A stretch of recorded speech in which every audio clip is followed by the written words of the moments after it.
চারটি প্রাণী ঘরে অভাব ও অসুখ নিয়ে আসে। এই চারটি প্রাণী যাদের ঘরে আছে ঘর থেকে বের করে দেওয়ার ব্যবস্থা করুন, আর না হলে এই ঘরের থেকে অভাবও যাবে না, অসুখও যাবে না।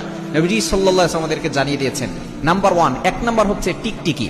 টিকটিকি হচ্ছে এমন একটা প্রাণী যেটা খুবই বিষাক্ত একটা প্রাণী। এই টিকটিকি যদি কোনো খাবারের ভিতরে পড়ে যায় অথবা সে খাবারের ভিতরে মল ত্যাগ করে, ওই খাবারটা কিন্তু বিষ হয়ে যায়। এটা কিন্তু অনেকেই আমরা জানি না, বর্তমান চিকিৎসা বিজ্ঞান বের করেছে। ১৫০০ বছরের নবী সাল্লাল্লাহু আলাইহি ওয়াসাল্লাম বলেছেন তোমরা টিকটিকি যেখানে পাবে সেখানে তাকে মেরে ফেলবে, এবং এক আঘাতে মেরে ফেললে আপনার সওয়াবও হবে। আম্মা জান আয়েশা রাদিয়াল্লাহু তাআলা থেকে বর্ণিত, সুনান ইবনে মাজার ৩২৩৩ নম্বর হাদিসে রয়েছে। একজন মুক্ত দাসী ছিল যার নাম ছিল সাইবা। তিনি আম্মা জান আয়েশা রাদিয়াল্লাহু তাআলার ঘরে প্রবেশ করলেন, দেখলেন সেখানে তার ঘরে ছোট্ট বর্ষা আছে। তখন তিনি জিজ্ঞেস করলেন, হে উম্মুল মুমিনিন, আপনার ঘরের ভিতরে এই বর্ষা কেন? তখন তিনি বলেন, নাকতুলু বিহি হাযিহিল আওজাক, আমরা এটা দিয়ে টিকটিকি মারি। কেন মারা হয়? তখন তিনি বলছেন, নবী সাল্লাল্লাহু আলাইহি ওয়াসাল্লাম জানিয়ে দিয়েছেন, যখন ইব্রাহিম আলাইহিস সালামকে আগুনে নিক্ষেপ করা হয়েছিল তখন সকল প্রাণী চিন্তিত হয়ে পড়েছিল কিভাবে আগুন নিভানো যায়, কিন্তু একমাত্র টিকটিকি আগুনে ফু দিয়েছিল যাতে করে আগুন আরো প্রজ্বলিত হয় এবং ইব্রাহিম আলাইহিস সালাম পুড়ে যাক। এজন্য নবী সাল্লাল্লাহু আলাইহি ওয়াসাল্লাম বলেছেন যে এই টিকটিকি হচ্ছে বিষাক্ত একটা প্রাণী, এবং ইব্রাহিম আলাইহিস সালামকে যাতে করে পুড়ে যায় এজন্য তিনি আগুনে ফু দিয়েছিল এই টিকটিকি। এজন্য টিকটিকি মারা হচ্ছে সওয়াবের কাজ, এবং টিকটিকি একটা বিষাক্ত প্রাণী।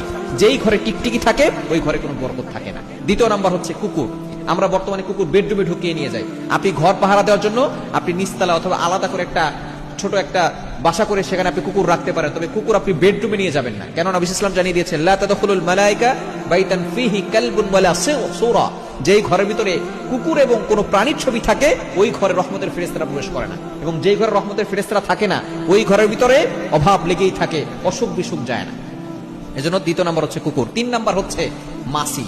আমাদের সমাজে কিন্তু মাছি আছে, এবং মাছির এক ডানায় কি আছে? রোগ আছে, অন্য ডানায় দেখা যাচ্ছে তার প্রতিষেধকও আছে। কিন্তু এই মাছির ভিতরে অনেক জীবাণু আছে। এটা কিন্তু বিভিন্ন খারাপ খাবারের কাছে যায়, ময়লা খাবার যেখানে আছে, পায়খানা যেখানে আছে, এই আবর্জনা যেখানে সেখানে যায়, যার কারণে তার ভিতরে অনেক ভাইরাস আছে। এর দ্বারা অসুখ বিসুখ লেগেই থাকে। শুধু তাই নয়, এই মাছির দ্বারা কিন্তু দেখা যাচ্ছে ঘরের ভিতরে অসুখ বিসুখ লাগে এবং ঘরের ভিতরে দারিদ্রতা চলে আসে। এবং ৪ নাম্বার হচ্ছে ইঁদুর। এই ইঁদুর যদি ঘরে থাকে তাহলে আপনি বিড়াল পালবেন। ঘরের ভিতরে বিড়াল পাললে দেখবেন ইঁদুর থাকবে না। বিড়াল হচ্ছে ভালো প্রাণী এবং সেটা বরকতি প্রাণী। ঘরের ভিতরে বিড়াল পাললে ঘরের ভিতরে বরকত আসে। কিন্তু এই ইঁদুর যেটা মানুষের সম্পদ নষ্ট করে, ফসল নষ্ট করে দেয়। সুতরাং ইঁদুর যদি কোনো ঘরে থাকে ইঁদুর বের করার ব্যবস্থা করবেন। এই ৪টি প্রাণী যেই ঘরে থাকবে ওই ঘরে অভাব লেগেই থাকে, অসুখ বিসুখ লেগেই থাকে, দারিদ্রতা চলে আসে। এজন্য এই ৪টি প্রাণী বের করার ব্যবস্থা করবে।